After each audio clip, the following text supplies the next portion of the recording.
Kevin, that's a show. Okay, hello, welcome We to talk about things you wanna WKKS know. from Detroit, Michigan. That's right.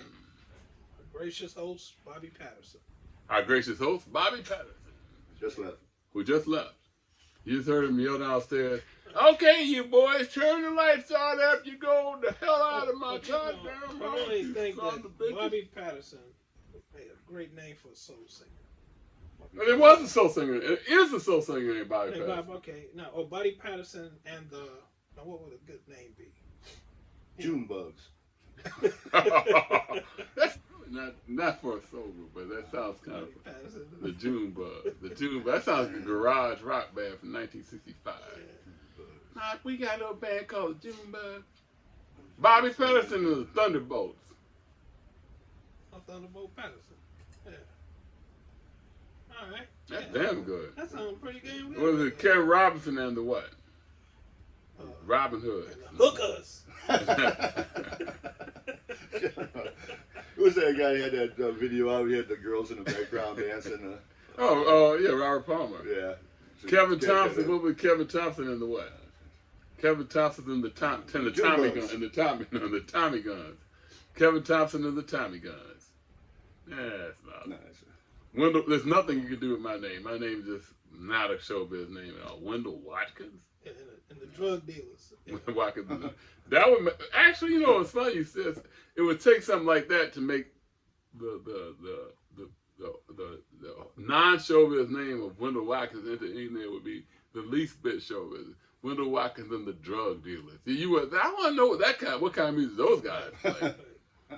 Yeah, not bad. We're all right. See, that's what we should be a think tank for. If you got a group out there that needs a name, Where you guys? where you guys? For some money. Now we don't need much money. We just need Okay, let's get into this. This is unfortunately this is it. No. Okay, you just came in from California. California. Anything happened on the train while you was on your Oh way out? man. You know, it's one of those things. It's one of the weird things in life. But knowing what I should and shouldn't do, it's very important. And I was able to maintain my cool. But when two people are having a conversation, it's none of your business. But sometimes it's extremely difficult for me to shut my mouth about things. I might even got up and walked away in the old days. But there was some people like 2 seats up on the Amtrak train and over across the aisle. And this older white guy was talking to this younger, I'm sure she was because from her conversation she was saying that she was from China. I forget which city. And she was trying to learn more English, and he thought he could speak Spanish and all these other languages. And he's trying to help her understand Spanish by talking to her. And in the process, he goes this long, pedantic bullshit about all this stuff that's not even true about language and about Judaism. He is Jewish, right? And according to him, everybody that's Jewish should be a Zionist or they're a crazy nut. He was telling the girl that? Yeah, basically. He says, well, what about these Jewish people that don't like Zionism? They're nuts.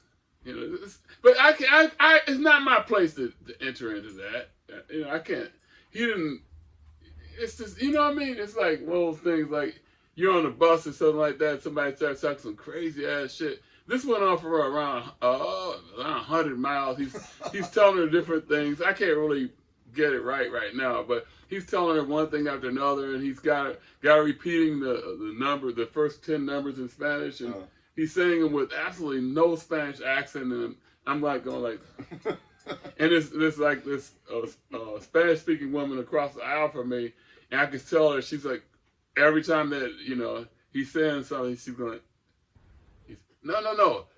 He's like 16 is He says, 16. Or something. Instead of the ACC, he says something. It's supposed to be more. Try the accent anyway. But he was like telling her, like, he's going on and on. It's real, like, I thought, pedantic kind of, listen to me type of attitude. Everything he said was kind of like, it's like he really was in this perfect condition for him that somebody has to listen to me now, and I am in command. So anyway, that's the only bad thing went on the trip. The trip was fine outside of that. But I must say one thing: anybody that's gonna take Amtrak, it ain't what it used to be. I'll leave it at that. Train robbers or anything? I can't even think of a smart thing to say that. But but that's kind of all those things. It's like as a human being, we live in. There's 8 billion of us, and none of us are going to agree on everything all the time, or hardly any of the time. But there's certain things that just rankle. There's certain things I will not let go, even in a public place. Like if somebody start calling somebody like, certain racist and sexist things, and that I can't stand by and let that happen, or just somebody or somebody got physical. Yeah. But even then, you gotta pick and choose. Like, well, what can I do? What should I do? What shouldn't I do?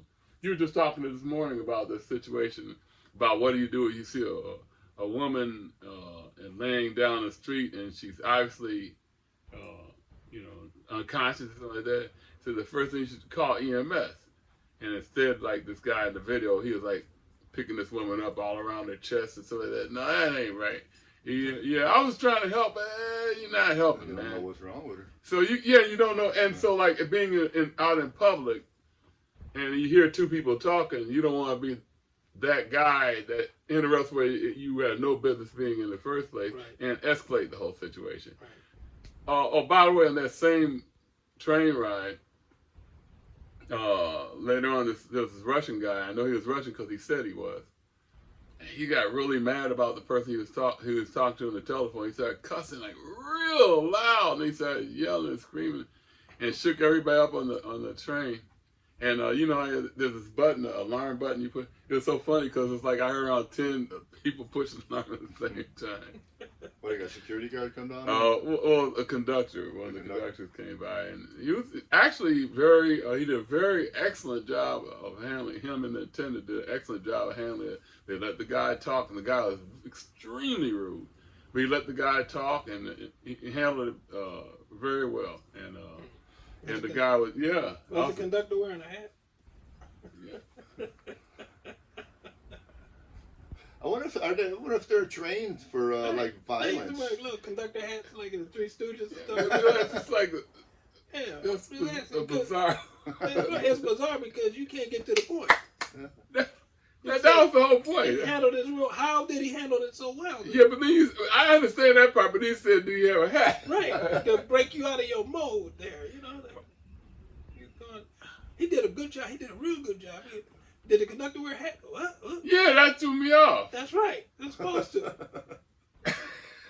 Now we get back to it. What did he do so well? He talked him down and let him talk. That's what I just said. Let me say it again. There's more to it than that. Did he have a hat? He talked about his mother. Yeah, right. But did he have a hat? Yeah. He had one of the Jimmy hats. No, he had a hat on, I think. No, he didn't have a hat on. Now, you know something, but in all seriousness, they had a case here in Detroit where this woman, this is sad, this woman was having a domestic issue. We don't know if it's a boyfriend, ex-husband, or whatever. And he was getting physical with her. So this guy tries to break it up. I don't know how he tried to break it up. I have no clue. But the dude spins around, shoots the guy in the head, kills him. Then he shoots himself in the head. So now there's this big controversy, about what would you have done? Me, I don't know. I don't know what I would. Yeah. I don't know what I would. Now you got a lot of guys going, you don't know what they do. I said part of it is because domestic situations are so volatile. Yeah. That even cops don't want to deal with it. All right. And everybody's giving kudos. That's a real man. I said, wait a minute. That's a real. Yeah, he's a real man, and He's a dead husband, a dead father, a dead brother, uncle, whatever, right? I don't know if she's working, but if she's not, income's gone, and all you got is these little compliments online. I said, we're not getting into what the real issues are. Why do men act like this? Why do women, and I ain't putting it on them, but look, if I know somebody out there crazy and they're actively stalking me, I gotta get something to protect myself. I know everybody doesn't think the same way, but you gotta, but then this clown comes up and she's trying to stay away from him. And this guy, is he doing the right thing? I ain't gonna say he did the wrong thing. Okay? Yeah, I know what you mean. But he's gone. But yeah, it's a shame. That's terrible. He's gone. Terrible. He's gone. And people can say, oh, Kevin, your attitude. I said, no, wait a minute. Talk to his wife and talk to his kids. See how they think. Talk to my daughter. If I were to get involved in something like that, my brains get blown out. Yeah, so it's a trip. You want to defend it. Yeah, sure. You want to defend it. And the right thing to do is to defend it. But how and why? In every situation is different. It's different. Everything. I remember one time in Boston in 1975, and I was walking with my future brother-in-law, but at the time it's my friend Tony. Me and Tony and a couple other guys, and we were coming around the corner. I know. I tell you the story about this many years ago. Well, obviously 1975, and then Kevin, you're Kevin. I'm not talking about y'all. Tony. Tony had a deuce and a quarter, and it was.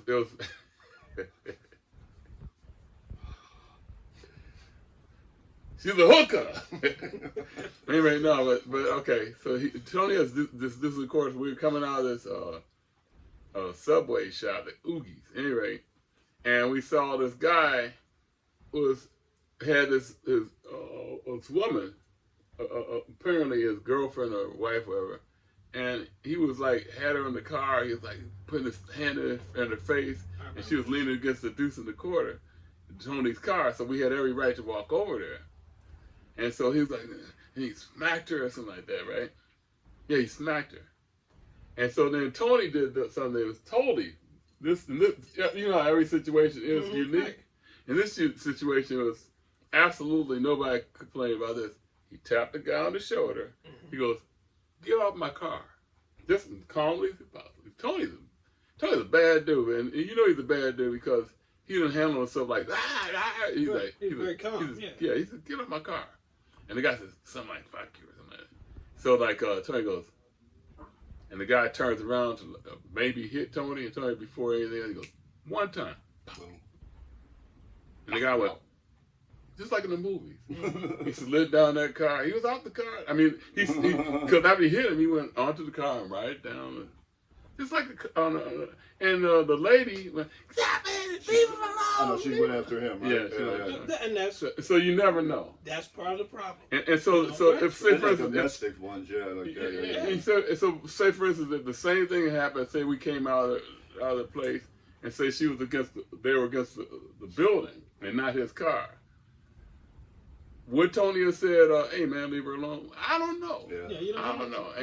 But in this case, it was a situation where he was totally within his rights in anybody's opinion. Yeah, he's invested. Yeah, it's give him an opportunity to say, Right. But I wonder what happened to that couple. No, I don't wonder that much. But saying it like that, Right. But yeah. Another thing, getting involved when we were in high school, we were cruising around Amtrak. I think meet Teddy and Peruk, some guys. We were down by St. Ladislaus Church. Also, we see this guy we thought he was dragging a dummy across the street from out the alley behind the church. Wow. And we're getting up closer, and there's an old lady holding onto her purse, and he's catching it. All of a sudden, she lets go. Finally, he takes off down the alley. We pulled up, like that to check on her. We're saying, you're all right. She's about 100 years old, it seemed like. And then right about then, the cops pulled up. And they said, which way did he go or something? He told Peruk to get into the car with him so we could pick the kid out, the guy that was doing it. And so they take off around there, and the one cop, I think, stayed with the lady or something. And then we get in the car, we went around following the cops. And they had the guy in there, putting the guy in the back seat, and Peruk's still in the back seat of the car. We were saying, what the hell?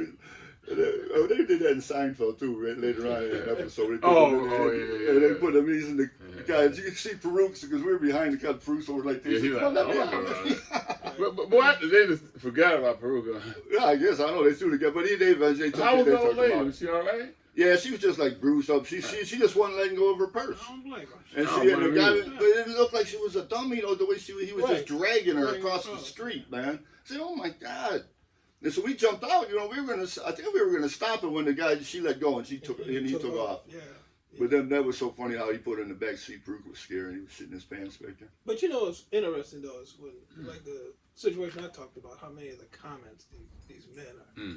If you're gonna be a man, you're gonna shut up. You don't know what you don't know done. what you really don't know. You don't know what you. The best thing for you to do is say, I would hope that I would. Let's just say that.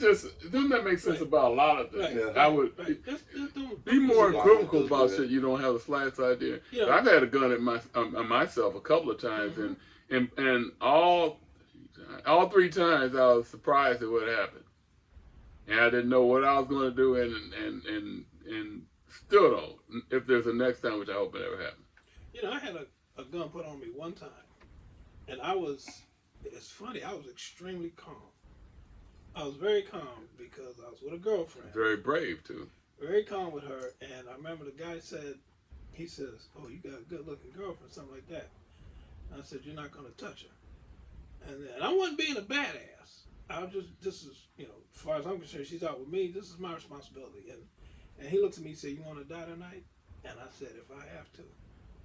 And he just looked at me. He said, fuck this guy.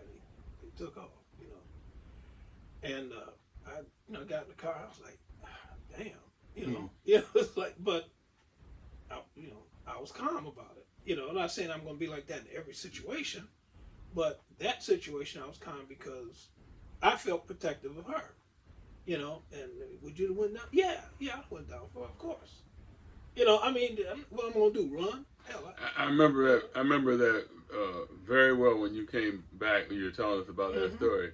And it's like, yeah, that's a bad dude right there. And I mean, for real. I mean, it's just a for real story because a lot of times people end up like George in Seinfeld, where there's a fire in the kitchen. Goes, there's fire! He's pushing people out of the way and little kids. And he probably says, what would you do if there's a fire?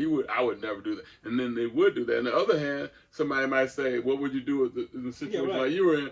And you don't know. You don't know. Like, there's this woman at work was very similar type of situation you were just talking about, where she was getting, she works in 06, and she was getting robbed without no names, no nothing more. To the basic story was she was getting robbed at gunpoint, but the guy went too far when he says, "Give me your ring," and she said, amongst others, they said, "No, I'm not." And she said when she was telling the story, she's like, "You don't know what you're going to do in those situations," but she said like, "You probably would ask beforehand, would you have said this?" Hell no. But that's what came out of her mouth because it's like, you just don't know. If gun or no gun, there's certain things you're not going to go past a certain point. You just don't even think like, well, now I have to do this or now I should do this. You just do it. Well, there was a movie. She was brave as hell. I had a lot of respect. There was a respect movie, I'm going to get the name wrong. The original movie was, I think it was Force Majeure, something like that, Marjuere, something like that. It was remade, I want to say, by David Fincher for American audiences because we don't like watching subtitles. Right? Too much trouble. But in the original film, this family is out. I don't know if it's the Alps or Norway, but somewhere, and there's mountains in the background. They're having lunch, and then you hear the avalanche. There's an avalanche coming. The father immediately gets up and runs. Oh, wow. And the mother gets up and gathers the kids and tries to get out of there. And he took up, and then when they said, it's not funny, but they said, the false alarm, right? So the mother comes back down, and the guy comes back, and he sits down, and he's like, oh, boy, that was false alarm. I said, no, baby. It was at the DIA, Detroit Institute of Arts. I was like, no, baby boy, you got a lot of explaining to do, brother. You screwed that up. You got a lot of explaining to do. Yeah, and it was all about, I guess the breakdown of the marriage. I forget. That's a But that kind of and it's like, what would you do in that? Well, in that situation, I cannot leave Tony and Tina there. Me, I take off. Yeah, and then you just take off. Yeah. That shows a whole lot about your character right there. Right. Then you want to come back and act like, God, that didn't happen. So what you having for lunch? And not even contrite, yeah. Charles going off to get help. You know I don't like this tuna salad. I had to use the bathroom. Yeah. Kiss my ass. Real bad. Yeah, man. Yeah, that's something else though. But yeah, it's we don't know what we do in certain situations. Your bravery shows itself. Yeah. On different levels. And what you're willing to lose. This is something a lot of people don't think about. A lot of people just assume the most thing you want to lose is your life. But that's not necessarily true. No. Some people rather, and you find that, what was that Mr. Taylor used to say? Separate the line from the damn line. You know, but lines are all. But it's like, some things, it's like a point where, well, I'd rather, but we don't know. We think we know about what we prize more than anything else. But there's some people that prize, there's a surprise they put way before their life. And other things that people don't realize how giving they are, how altruistic they are when really pushed to the limit. But you're talking about Mr. Edwards. I mean, what was his name? Mr. Taylor. Taylor. Mr. Taylor was our gym teacher in middle school. Farwell. Yeah. Farwell Junior High School. The immortal Mr. Edgar Taylor. Yeah, and a real macho guy, right?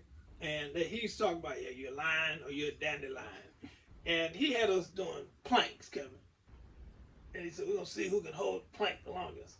And he would walk around and he'd go, lions, dandelions. So if I'm sitting there with my little skinny self trying to hold myself up, and I know I ain't going to make it, he fought on dandelions.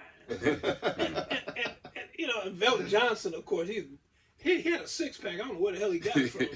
And, of course, he did 42 push-ups in junior high school, all this crazy stuff. And, of course, Velton, he's a lion. And, you sit there and you look at that. I really didn't think two ways about it. I didn't care. But you sit there and say, what kind of shit you talking to these kids, man? Suppose I'm the second to the last one to drop. I'm a dandelion too, huh? And even if you tried your best, you're a dandelion? Yeah. I mean, come on, man. I said, but I know one thing about dandelions. They grow all the goddamn time, don't they? That's true. They're hard to defeat. You cannot kill dandelions, man. Yeah. But that's some of the old 60s macho crapola that we But I'll give Taylor this. He knew to a degree anyway, not totally, that what kids weren't brought up a certain way, and you can't do them that hard ass way.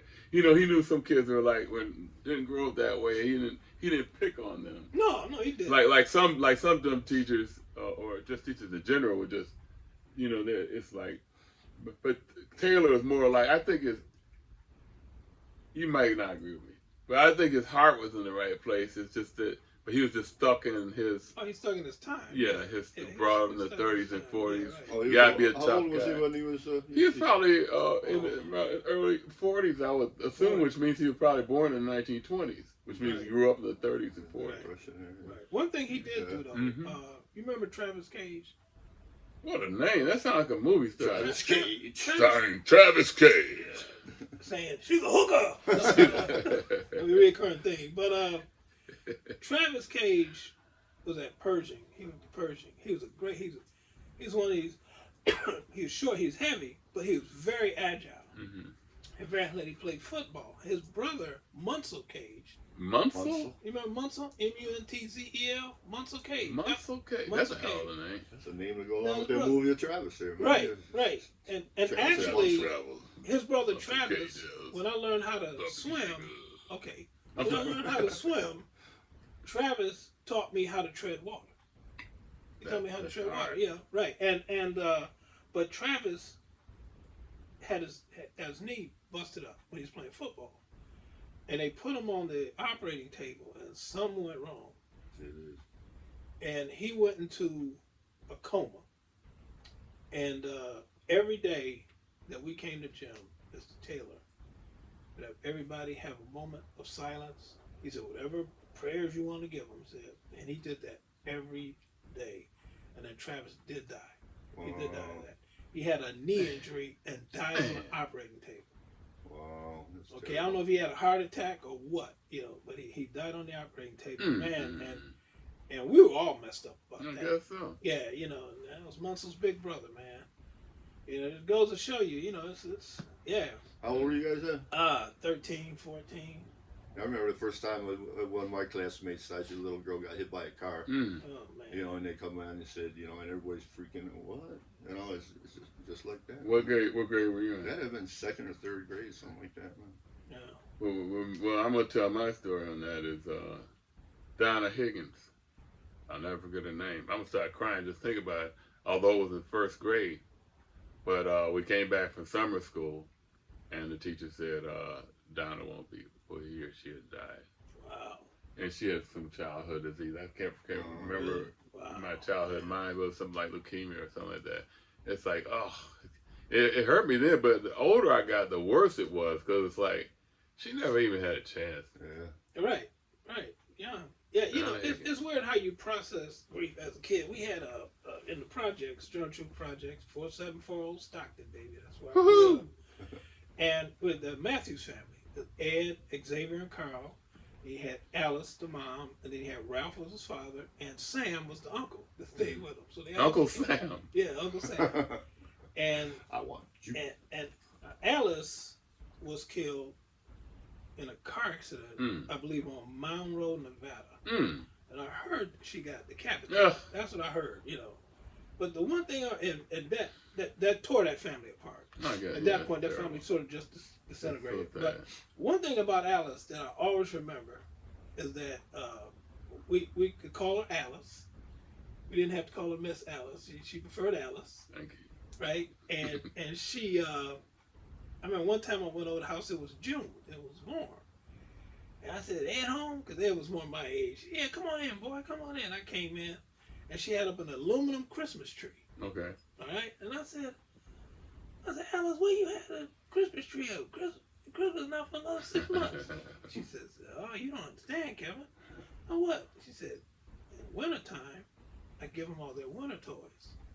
I give them their sleds, and if they had ice skates, because that's something they can use right away. Now, on the 25th of June, we have the summer Christmas. Oh, that's a good idea. And they get their bikes, and they get their jumpers. So they could actually use them. And they right can go there. out and use them. Right Oh, and that's I said, so man, that nice. makes a hell of a lot of That's sense. a good idea. Always remember Alice for that. June Christmas. Yeah, and the fact that Carl, if he's listening, Carl, you know I'm right about this. His favorite lunch was a mayonnaise sandwich with a glass of hot water. I'll never forget that, man. Now that's I wouldn't forget that either. Yeah. Mayonnaise and hot water. Mayonnaise sandwich with a glass of hot water. I Then said, you dip the sandwich in hot water. oh, God, man. Get a nice soggy. Yeah, but they're a hell of a family though. They were, she was that strong woman that held it all together. And then when she was gone, Ralph just couldn't handle it. Man. He was so grief stricken. Man, and everything just happened. And I believe Xavier got killed in a car accident, and I don't know whatever happened to Ed and Carl. car accident. Hopefully they're still around. Man. I think it's such a senseless way to die too. Yeah. Because it's it's so terrible. It's like the other day. Did I say this? I might have said this last time about the I almost got killed. I was driving over there to Artie's house, and thinking about all these bad drivers. So, Well, one out of back in Antioch, and 1 out of 10 drivers are 1 out of 10 times do things. There's so many people that it looks like everybody's a bad driver, but really it's just a few people that are driving really horribly all the time. And so, but it's these people not using the turn signal, even turning left in front of you with no turn signal. And they're so used to this, like, I think living in their own world, they forget there's another world out there. A lot of that kind of thing. It's not just drunk drivers or high drivers. It's people that it be in a big goddamn hurry. And anyway, so I was getting to this one intersection. I had the green light. I started to cross the street in my car. And this guy, no more than 5 feet away from me, ran right through the solid red light. And I was thinking, like, if not for those not even a couple of seconds, split second, it come a little bit. If I was going fast, for instance, or even at the speed limit, I would got hit. And I've been dead, and whoever had in the other car probably would have been dead too.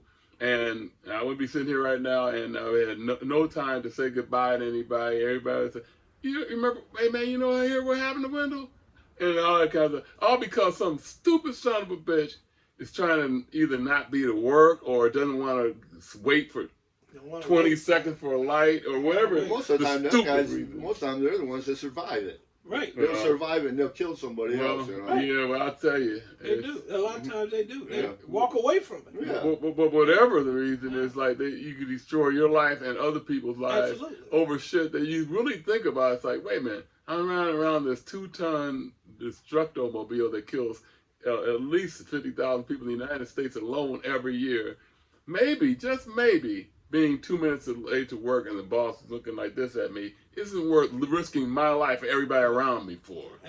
But you know, a lot of times people don't think about the whole picture. They think about it's like, what the hell are you doing? And then somebody like this woman Alice gets killed, her whole family's destroyed, all because your ass is doing something. It's just so everybody out there driving, we all drive, most of us driving away. Try to be careful. Take it easy. Relax. Wear your seatbelt. It's not even. It's not even. You know. I mean, I know you just using that as an example, getting to work. A lot of it's just general impatience. I agree. I agree. Impatience probably causes as much as alcohol. It's just general impatience. There are 2 women that got killed driving down Telegraph Road. Their car rolled over. They were doing over 100 miles an hour. Jesus Christ. And one person said, "What were they doing?"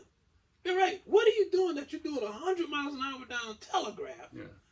And then you lose control because, you know, you're not exactly, you know, Max Verstappen or Lewis Hamilton in Formula One, right? You know, so your car rolls over. Now you're both dead. Yeah, that's probably alcohol, though, a lot of that. Yeah, a lot. When you hear stuff like that, the first thing I think of is alcohol and or drugs. Yeah. Jesus. Man, it's crazy, man. You know, one last one on this, though, man. This happened years ago. So this woman in Grosse Pointe, she had this, I think it was a Mercury Marauder, because Gennard used to have one of them. That Mercury, big gas guzzling car. She had that car like 15, 16 years. Perfect condition. So she sells it. These cats from Detroit. So they come pick up the car, they exchange title, they give her the money. The guy has the car. Him and his 2 friends gets in the car. He drives away. He decides that he wants to do 100 miles an hour down the side street. He loses control of the car. And it had to run into the biggest goddamn tree they had on that block. Because it hits the tree, the car engine explodes, and all 3 of those guys are barbecued. And you're sitting there, I'm sitting there thinking, the guy's driving was stupid. The other 2, I don't know if they're trying to stop him or what. I don't know. Yeah, but nobody deserves to die, much less get burned alive. I know. But I'm sitting here thinking, this woman had this car 15 years. And you guys had it for 15 minutes. And not only is the car gone, but you're dead. But the other thing is, the people that live there, they had to come out here and see this. They don't want to see this. The neighbor wants to see this. What are you doing? You know what? So it could have been a nice summer day remembered in 2026. Remember that time that you got that car? We drove and we went to the movies or whatever. Right. Instead, they're all dead and their whole families are messed up and who knows whatever. 3 funerals. I mean, people don't realize that the residual effects or the ripple effects this stuff can have on folks. It's not just what you've done at this point in time. It's how it affects everybody around you. And that's that bothers me the most. It's not taking, because I done some stupid stuff too, and I put myself in the same category as everybody else. When I said I did some stupid stuff that could have got me killed when I was, well, obviously I was young because you're never older. You can't talk about what you did when you're older. But I was just as stupid as anybody else. I'm not going to take well, I would have done that too, as that makes it all right. I'm not the benchmark for behavior. I did a lot of stupid ass shit too. But I must say, the stupid ass shit I did would only have killed myself, and it wouldn't have killed anybody else. But even if I had done some stupid shit, because I was involved in a car, just like you were saying about that guy, I would have been one of those 4 dead people in the car, because the guy that was driving You know, we were acting stupid. Well, he was acting stupid. I was stupid, drinking, and he's just for a minute he put he said, "What happened? I keep my hand off the wheel for a minute." Right. And it's like I'm going like, whoa, but it's more fun. And then after he put the hand back on the wheel and calmed down and got the freeway, I said, "What the hell did we just do? The shit we did. We could all been Ohio, dead." man. We did like when Mitch was sitting on the hood with the wine That's bottle the between story I his feet. remember. He's holding on by where the windshield wiper things come out, and we're flying. I'm going down the woods in Belial. Right. Yeah. And I was going real fast, I know. And then all of a sudden, I turned the lights out, and I'm still driving like that, man. You know, and he's on there, and he's just going. It's just lucky, just luck. That is. It's just luck. It is. You're right. You know, hey. Yeah. Yeah. Oh, man, we could all hit a deer, you know, flying off, man. You never know what the hell, man. Yeah, you know, when I was at Hampton, my roommate Clement Rollins, may he rest in peace. Great guy, Philadelphia, good dude, and Dudley Overbay from New Jersey. Overbay? That sounds like pig Latin. Yeah, Dudley Overbay, and I actually connected with him on LinkedIn. But anyway, Dudley had this Mustang. And it had a pistol grip, stick shift. It was a badass car, right? So he had a grandmother, and I think she stayed in Williamsburg, and she used to make lemon meringue pies. I remember that.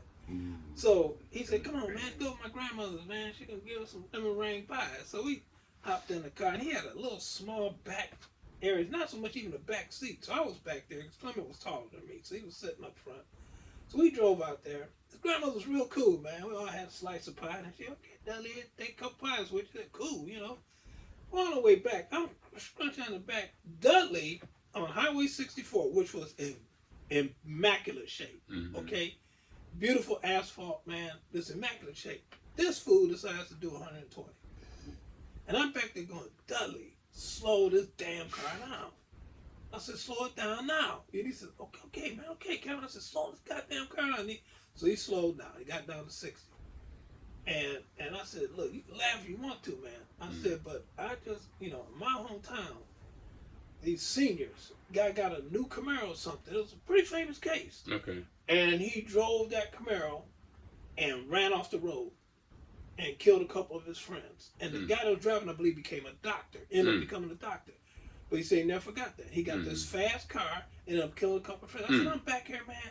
I said, "If you crash this car, all of us are gone." Oh, just like that. And all of us are gone, man. I said, "No." Had no choice in the matter. No. I'm going to try to turn this around just a wee bit. What? What are you doing that for? Because I think that you're out of the picture. I'm not out of the picture. You're way on the edge. Man, just leave it alone. Hey, watch this. Watch this, Kevin. Watch this, Kevin. That's much better. My brother Chris. I'm still on edge. Well, when you lean your head like that, you just leaned over. See me now, man. Dang, Oh, yeah, okay, y'all mess with me. Okay. My brother Chris got a Why Charger. And I worked up. That looked perfect. It really did. He got a 1970 Charger. Okay. I remember With those one of cars. them. I mean, this Fast thing was back? fast. He had a little steering wheel about this big. Right. Oh, he was serious. He had it in 2 days, not even a week, maybe 2 days. He's coming down Joseph Campo, and right at Holbrook, and he making a left-hand turn. I don't know if he gunned it at the light or just made the turn at the light. He was by himself. He went sideways into the curb. Right there, the curb is higher. Right, okay. And all the wheels, the chassis stayed there, and the body went like this. Wow.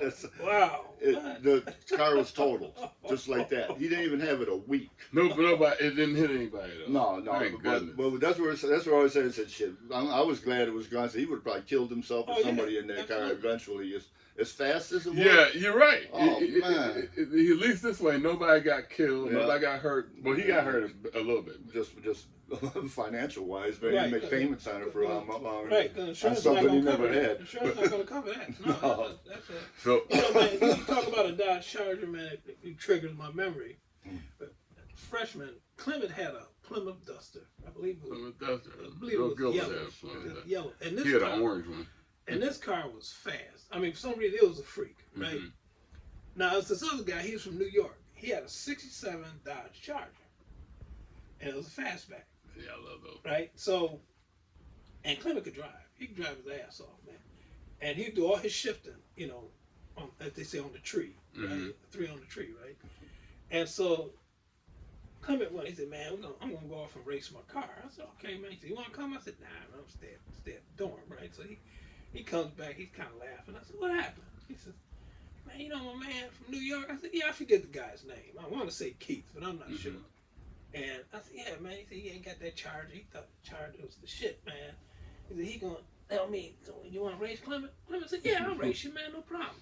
He said, "Well, let's race title for title." Oh no, he didn't. So Clement said, "Okay." I never understood that. Right? Different struggle. And so they're sitting there, man. You know, somebody stands there, they drop it.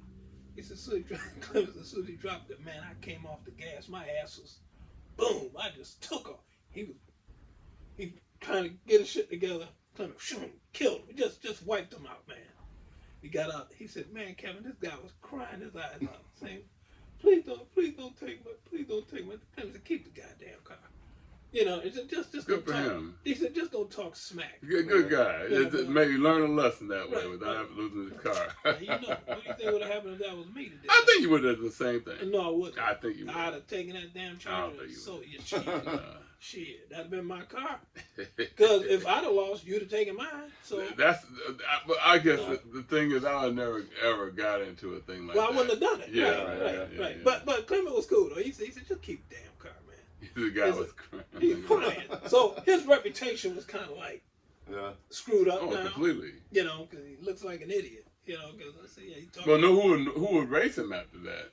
Because if you say if I beat him, he's gonna cry, and I'm gonna feel bad about that. If he beats me, he's gonna take my. He gonna take my forget car. that guy. I've probably done that all the time like that. Then. Right. Who's that guy and just getting off the beaten path? There's this guy, this super rich guy, and he liked to play poker with folks. You know, one of them guys that got too much money. You know, and I forget the poker player he was playing, and this guy beat him out of a few $1,000,000, right?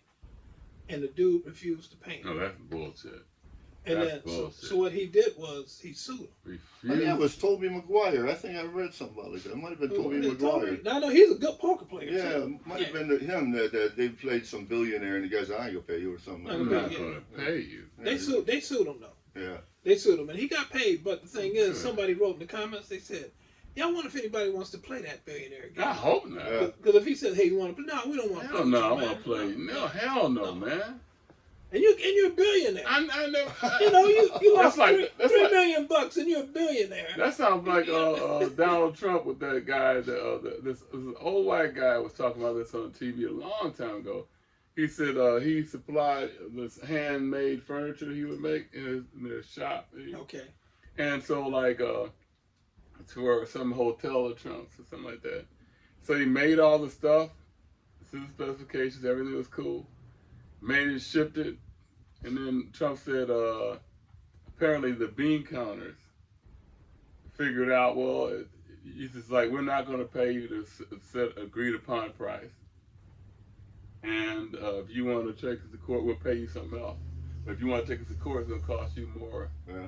than it will That's to. what they always And do. we got the lawyers. Basically, I don't know if they said it that way, but that's what they said. That's what they said.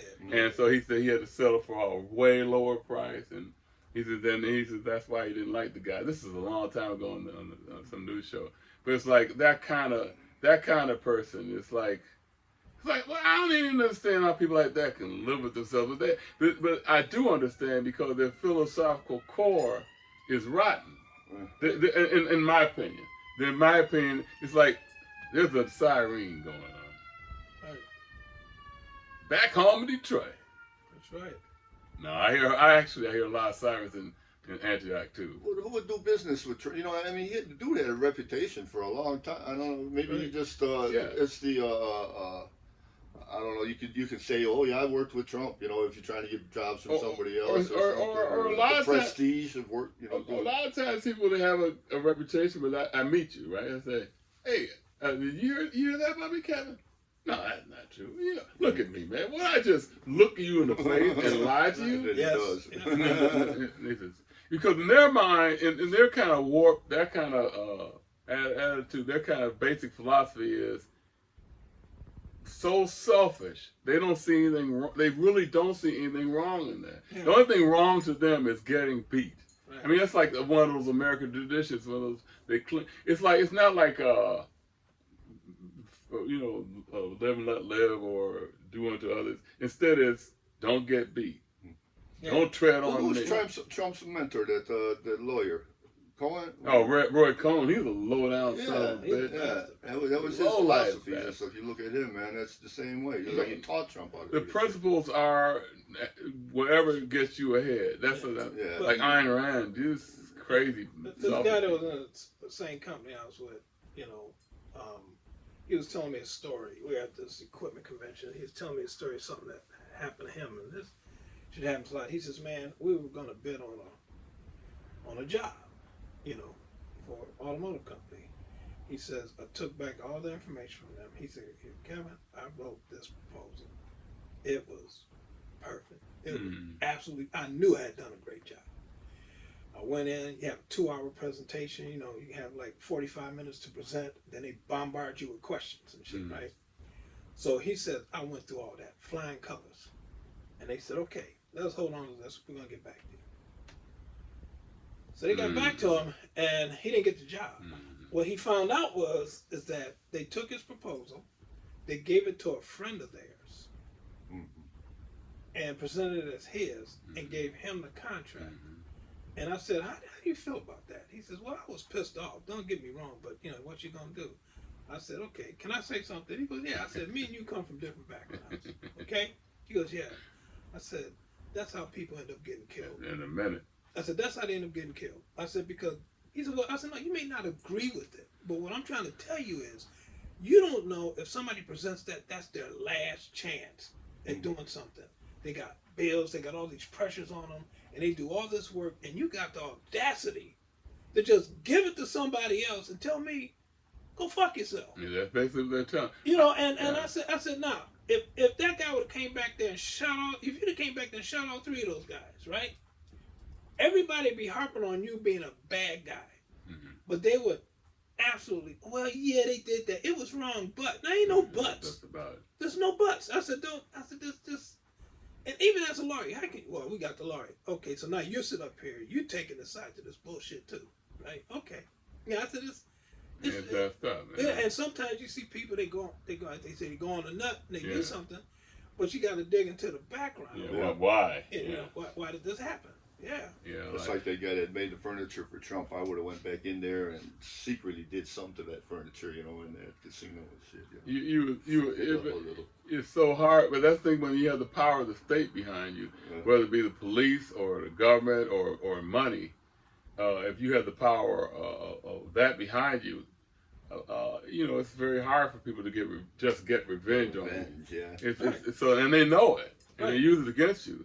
So it's like, man, that's messed up, man. But that's why these guys really get weirded out. That fellow that got murdered. Remember somebody assassinated that guy on the street last year. What's his name? Luigi. Luigi. Oh, he shot the guy with United Healthcare. Yeah. Yeah. It's and they really can't. They really get wigged out by that because, like, wait a minute. We built this whole world. We can do what the hell we want to at everybody else's expense, like Elon Musk. But if somebody gets back at us, it doesn't have to be as extreme as murder. But that's why they're so untouchable. There's this whole world they live in that we're not even allowed to even look at. And because that's their sacred spot, they can't get touched. So they can do all the horrible things they do in the world and get away with this. And somebody, this is back in the 1920s. Somebody, I just saw it the other day on Facebook, and I looked it up with the source of it all. It was I don't know the math. I'm not even gonna make a guess. But they said this fella had gotten arrested. This during the Depression, the U.S. Depression, 30s. He got arrested. He spent 30 days in jail for whoever was stealing something, right? And it was worth a total of whatever it was, $1 million. He spent 30 days. He says, meanwhile, this banker had just been sentenced to, 5 years for some kind of embezzlement or some sort. He said, if that banker, he took the numbers, right? He took the numbers. He said, if that banker, the time that he served for that, the amount of money that he stole, Right. if they charged the poor guy for what he stole, he would spend 30 seconds in jail. Right. 30 seconds The in value, jail. the value of money, You know, right. and he said, and if the banker had spent the amount of money compared to what the poor guy had stole, he was spending 130 some odd years in jail. Right. So in other words, the more you steal, the more you're part of the good old boy system, the less time you do. Yeah. And if you're outside of the system, Well, you're they- really in bad shape. Especially now they need all this labor. You know, they Yeah. got labor, and then all these prisons, privatized prisons, man. You know, it's crazy. These guys. It's insane, man. So they got to fill up them prisons, you know, to make money. They probably get paid for each prisoner that Oh, goes in absolutely. there. Absolutely. I'll tell you another thing about the prison. This fellow that my daughter turned me on to, it's very interesting. But I won't get into the whole thing. But basically, it's talking about it's even if, forget the money making aspect. It's like if you have example. If you have a job like the Rouge plant, for instance, back when the United States had like 150 million people in it, 75,000 people worked at the Rouge plant. When by the time we were growing up, 36,000 people work in the Rouge plant. Now it's like what, 5 to 10,000 people, if that much, are working. 10. And there's people. and the population's going up Mm-hmm. way more. Right. So in other words, you have, and with AI and all coming in and everything like that, Yeah. and all the jobs, like I know that my mother and your mother, I don't know what job your mom. She worked at Champion Spark Plug, putting plugs together. That's probably gone. gone. Yeah, The yeah, job my that's mother gone. had with all the hundreds of women that work with her and special service, most all of those jobs are gone. Right. The job I know, the job that your mother works in the MESC, Right. almost all those jobs are gone. Yep. And so but yet the population keeps growing. Prisons. We don't have jobs for people. We don't have. We can make stuff without you. Y'all are useless now to us. It's just like what we're gonna need if we don't need them already is lots of jails to put y'all in because y'all aren't gonna sit up there and starve to death on your own. So and that's a lockup. It's a real priority for the powers that be. But they just made it Lock these mothers up because we ain't got nothing for you. They just made it a felony again in Texas for possession of weed. That kind of thing. Yeah. It reminds me of I read this book called The London Hanged. It reminds me of nowadays. It was written about the whole Industrial Revolution and the repercussions of the Industrial Revolution. They had all these jobs that were no longer needed out in the country because they had these machines now that can do most of the farm work and all this kind of stuff. So a lot of people were rushed to the cities. So when they rushed to the cities, they have nothing for you. So it became like you can't steal lint from the cotton factories. Go to jail. You know, steal a little bit too much, they hang your ass. I mean, for stealing like 3 times, you hang. It's like barbaric, but they don't have nothing for you, and they're scared of you because if you're out in the street, because then they have to keep you somewhere away from them, and if you get too close, they're scared as hell. They don't want all these crazy people. They don't have no money either, and half of them are unhinged after a while. Then they don't have anything. And nowadays, you see it happening right now. So what are they doing? What are they doing right now? Most cities in the United States, they cut mental health. Yeah. Instead of building houses like they did in Finland for people that are homeless, they make it impossible to buy a house. And they think all these people keep on, and the people are still people are people. They want to live, you know. They're going to have sex. You can't have sex. They can't have that. So people are going to be born and they got no jobs to go to. What's going to happen? Yeah, well, We got a jail they'll blame it for on you. them, though. They say, They'll blame it on them. Yeah, why are you being irresponsible? Every time. Every time. Well, I used to tell people, I Every said, look, time. I God said, damn building, it. I said, they told me, I said, building jails. I said, let me tell you something about building a jail. I said, if you build a hotel, okay, do you build a hotel to have 25% capacity? And they go, of course not. I said, right. You think I'll build a jail for 25%? Hell no. I want 98 to 100, okay? I want as many people, because for me to sink millions of dollars into this facility and hire all these people for it, and for it to be empty, doesn't make any sense. Now, and I'm talking, this is pure cutthroat business bullshit I'm talking right here. I said, now, so if you build this shit, they have every intentions of filling it up. You know, and it's not going to be through advertising. It's going to be through depressed areas, the flooding areas with drugs, and all this kind of shit, and homelessness, getting people kicked out of their houses, all this kind of shit. And that's how they're going to get this stuff filled. But those of us who haven't hit that far bottom yet, okay, but we haven't. And we can sit up on our high horses and say, well, I would never. That's what they're depending on. Yeah, that's exactly what I they're would never depending do on. that. I said, no, you don't know what the hell you would do if you got desperate enough. I wouldn't want to do it. Would I want to steal from somebody? No. Yeah. No, that's not my nature. But if my kid is hungry, you know, you might try something. You know, you might try shoplifting something. You gotta survive. Yeah, but not. Oh, you're a bad person now. You need to be in jail. And then whatever happens to you in jail, you deserve it. Yeah. That's once what you get in there, they're gonna keep you in there. And once again, they really don't care about you. In fact, they brag about the fact that they have no control over the I know. They brag about it. They hold over here. We don't know what the hell's going on in here. Yeah. We let the prisoners run it. That's why they try to present it that way. You know. But they had a scary straight on where the warden was sitting there, and these guys are talking about, yeah, if you come in here, man, we're gonna rape you and all this stuff. And the warden sitting there going, yep. And he kept his job, didn't he? And I said, damn, this is the warden sitting here. Look at the warden. I just wondered about that. He said, how do you keep his job? Because that is his job. Right. His job is to sit there and make sure all these people are persecuted and stay here, and he couldn't care less about what happened. And they rely on the outside public that's either too dense or ignorant to know about what the world is like for a lot of people. And they're just like, well, they deserve it. They don't know nothing.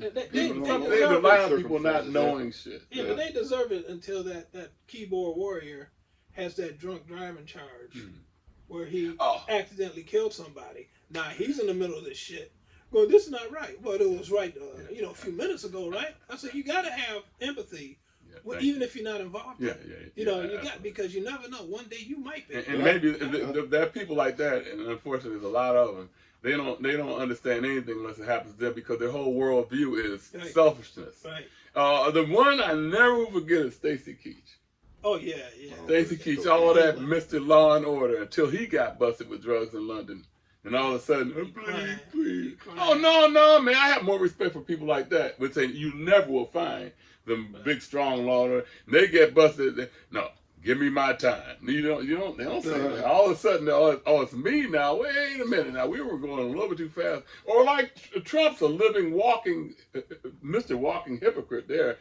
I'm a blowing drugs. All the people that I know that I like that involved in huge amounts of drugs. You get a pro. No problem. Pardon.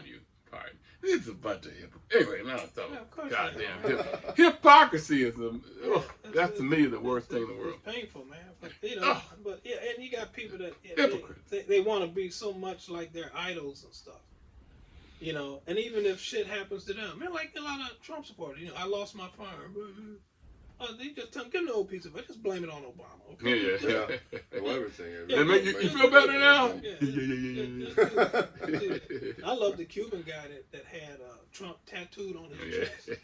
And they deported his ass back to Cuba. Oh, man. And I said, I hope when he hit land, they beat the shit out of him. Never be able to take his shirt off again, man. Yeah, right. Yeah, he got me sitting there looking like an idiot every time he has to brush his teeth in the mirror. It's stupidity, man. How could you, That's like insane. these people go vote for, who's running for governor? Is Mike Rogers? Or man, Mike Rogers. This dude moved to Florida. He left Michigan and everything, and he moved to Florida. He's after ripping off the country for how many years as a congressman, wasn't he, or something? I think he was a congressman. They all do the same. And so now that he moves back here to run for Senate, but he's got to buy a house somewhere so he can say he's living here. Right. Yeah. It's all a big joke. Hey, Kevin, do you notice that all of Mike Rogers' commercials, I haven't seen one black person? Yeah, no. Not In the one background, black, like right? Even in the background. And the answer is And he'd be around, especially white guys with their hats on and shit, and white, some white women, they're smiling, the family. I said, there ain't no black folks in there. Walking the dog down the tree line. Now, if he sees this podcast, I bet you this commercial will be like 12 black people in there, Oh, yeah. Thank you for letting me be in your commercial, Mr. Rogers. Hey, look here. I want to wrap it up. I want to do some more. Oh, what's this? It's a little up-tempo. little more up tempo. It's only 12:11. Yeah, but it's been going for no. I'm just saying for usually lasts 1 hour. Okay. Well, she's gonna edit a lot of that stuff too. No, it's a lot of trouble at it. She's make sure she's like, I shouldn't be talking like right now, man.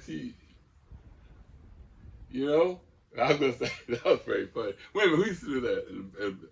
Okay. No, in our game. Spanky, the early Spanky. Oh, okay. Okay. See, that's what gets all. Him and who was the little guy he was with all the time? Yeah. He was a cute little fella. Farina? No. Porky. And then later on they changed Porky with buckwheat. Yeah. Porky. He was funny as hell. Eugene Lee was his real name. He was from Oklahoma. Still alive? No, he's not. I wonder if any of those guys are still alive. It's gotta be a 100. Porky was the name of in the original Lassie. Porky was the name of Jeff, not Jeff, but it was Jeff. Jeff His Colley. best friend was Porky. Oh, really? Name was Porky. Yeah. Jeff Colley. Yeah. Jeff Colley. Yeah. Interesting. We'll get into that. Tommy later. Reddick. I love to talk. We'll talk about TV next time. Right. I watched a lot of Lassie, stuff. and I want to give you some of my comments on that. Okay. It comes on, the internet channel, the Zumo, and so I watched a lot of it, and it's pretty interesting, between him and then the Timmy years, which Lord have mercy. June Lockhart. John Provost. I love June. Me too. She seemed like it's really cool. She died. She died 100 years She died in old. October. Yeah, she was 100 years old. I had put she her seemed like a really cool 100th person. birthday into the calendar. It was June 25th of last year. Oh, in June of that. June 25th. She was born 6/25/25, and then she died in October of 2025. So she made it to 100. But Timmy, man, I got some things to say to you about him. John Provost. He's still living. Yes, but don't. Okay, I won't ask you that. No. We'll talk about it. Okay. We'll talk about it next time. It's Yeah, hilarious. I like. That'd be fun to have a whole theme where we talk about our old TV shows and old movies, or even like how they had. Remember when if you were like in your 60s or 70s, how they would have these. They still do it now, but not as much. They have a string of movies with a certain theme, like they had the Hercules movies. Yeah. Then they had the secret agent movies. Right. They had one after another, and the blaxploitation movies. They had one thing after another. Kung fu movies. Yeah. That was a big one. Yeah. Anyway, okay. Well, hey. Thank you, everybody that looks at us. All 31 of you. You're wonderful. Yeah, you can't even cut the different shots of us now because we're all on the same shot. Oh, that's right. We're all on the same shot. I didn't figure something out. I saw that. I know. And you keep giving Audrey a reason to try to figure things out by doing all this stuff. Hi. Okay. And that's that.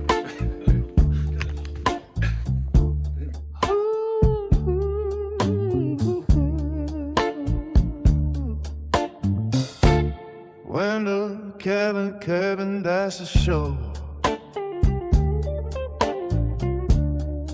We talk about things you wanna know.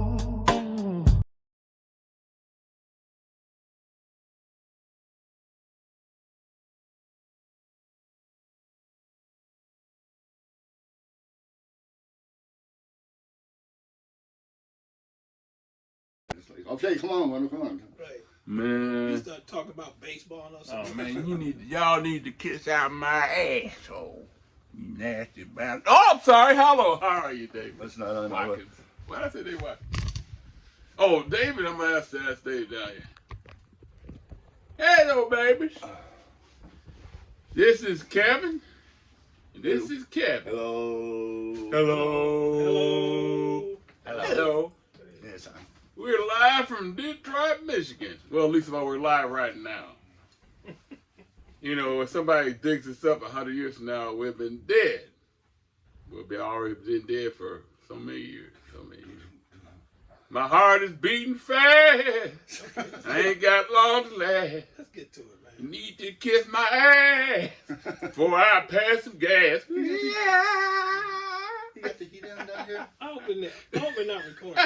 You are recording like a son bitch. Okay, We've lost. This is a whole new type of show. You see, I got Wilson Pickett's shirt. Everybody's can't get into that, but I can. I hope you can. Wilson Pickett, the man, the legend, and then I can throw my head over top. What were we just talking about, man? Before you started? We were talking about Norm Macdonald Oh, and Kevin doing his Kevin Dobson, Telly Savalas thing. He's a hooker. Yeah. Oh, see, you I was gonna lead up like everybody else here knows what you're talking about. So you just say that, and then it's no reference, no previous whatever. Anyway, this is a classy show. This is not no place for that kind of activity. We're really winging it, as you say. Completely winging it today. Our producer's gone. She's not here, and hopefully this will turn out better than I think it is. As long as she cut out the first 5 minutes. Anyway, we're going to have some sound effects added later, but for now, I got to do my all famous slap. I like to do that. Damn, that was a good one. That was a good one. Get out of here. Pick out 2. 1, 2. Okay. Go ahead. No. You can't do that without doing those. No. Come on. Give me the 2. Let me pick out 2. You gotta let me do that. Yeah. Or the one I never understood even without the kids was this one. Why did it look up? Why? Yeah. Why? Oh. Give me 1 second, Wendell. See you guys later. All right, take care. All right, Bobby. Take care, You Bobby. can pull back in the drive if you like. All righty. Yeah, it's up to you. What's I'll going probably get on about here? an hour and a half before I get back. Okay. But Mom! We'll have the house looted by then. Looted. Rudy's I good. got it back in. Back in the day. From the bay we come to you with the freshest point of